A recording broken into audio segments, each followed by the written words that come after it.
Okay, Nothing Phone 3 users, Nothing has started rolling out a huge update for Nothing Phone 3, which brings few changes along with general improvements and bug fixes. So in this video, let's talk about all the changes what you guys will see on your Nothing Phone 3 with this latest update of Nothing OS 4.0. But before that guys, if you find the content useful to you guys, then make sure to smash the like button and also consider subscribing. So here I have my Nothing Phone 3, and if I show you the software information by going to About section, you can see it's the stable build of Nothing OS 4.0, which is based on Android 16, and now we have the 1st December 2025 security patch, and the build number is 1229. Here you can see I received an OTA update. If you guys haven't received the OTA update, just go to the About section and check manually. The OTA should appear. So these are the changes which are related to visual enhancement. If you take a look at the update size, it was close to 1.28 GB. So I've already updated the device, and there were few bugs on the previous build which got fixed. We'll talk about them also because I do have some screen recordings before updating the device to show you guys those fixes. The first change what they have mentioned, and that's related to the battery percentage icon, which now displays percentage inside the battery indicator, which wasn't the case before. You can see side by side, this is how it used to look without the battery percentage inside the bar. But now if you have enabled the battery percentage option from the settings, so this is how it used to look before whenever you put a device for charging, where you had this thunder icon towards the right side of the battery bar, and outside we had the battery percentage. But now if you see, the thunder icon appears inside the battery bar itself. Also we have a proper battery bar, which wasn't the case before, and the battery percentage also comes with a proper percentage symbol, which wasn't the case before. Let me know in the comment section below, do you prefer the newer one or the previous one? After that, they say they have optimized the extra dark mode for better visual adaptation to more scenarios, but I personally wasn't able to find any noticeable change. I did check out multiple places where we had that grayish background.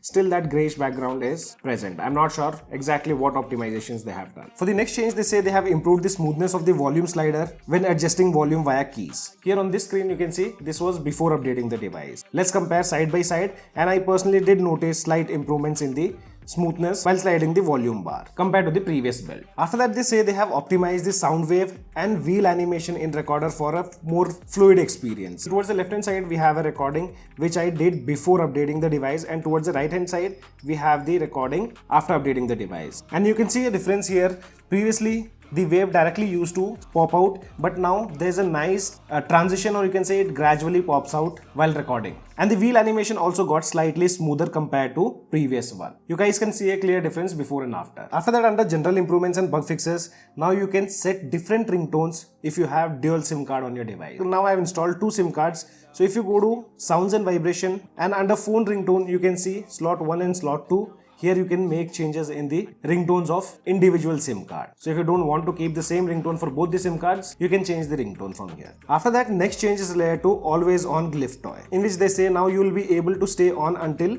manually turn off. But guys, here I did check out before updating the device. Even before, the glyph toy wasn't turning off automatically. I did keep the device for a while, but it was the same like now. Basically, if you see the changelog, they say now you have to manually turn it off. This always on glyph toy won't turn off automatically. Then they have fixed an issue where the car in display could not freeze when using Android Auto. So I'm not sure about this issue. After that, they say they have improved the logic of pocket detection mode. For the pocket detection, I did not notice any kind of changes. Maybe some background optimizations have been done. Similar way, they have optimized the vibration and haptic feedback with this latest build. Personally, not a noticeable change. Then they have done some enhancement related to stability of lock screen and AOD for better experience. After that, they have improved the glyph mirror stability across more camera scenario. Now overall, glyph mirror also feels slightly smoother compared to previous one. After that, they have fixed an issue where the video encoding settings reverted from H.265 to H.264.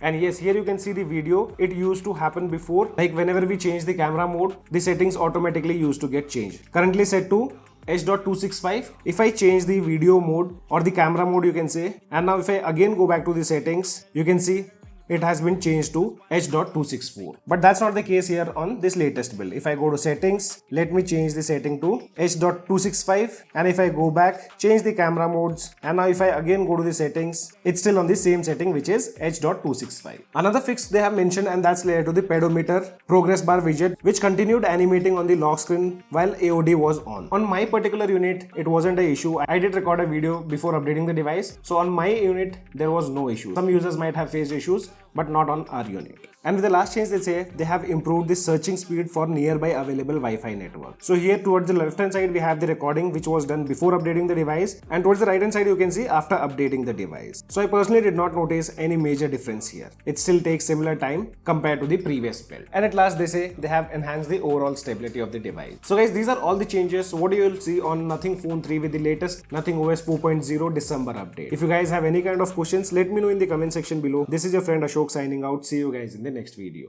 Even when you feel low, you can still go. Even when you feel slow, you can still go. Even when there's no hope, you can still go. I never answer to no, man, I still go. Go, go.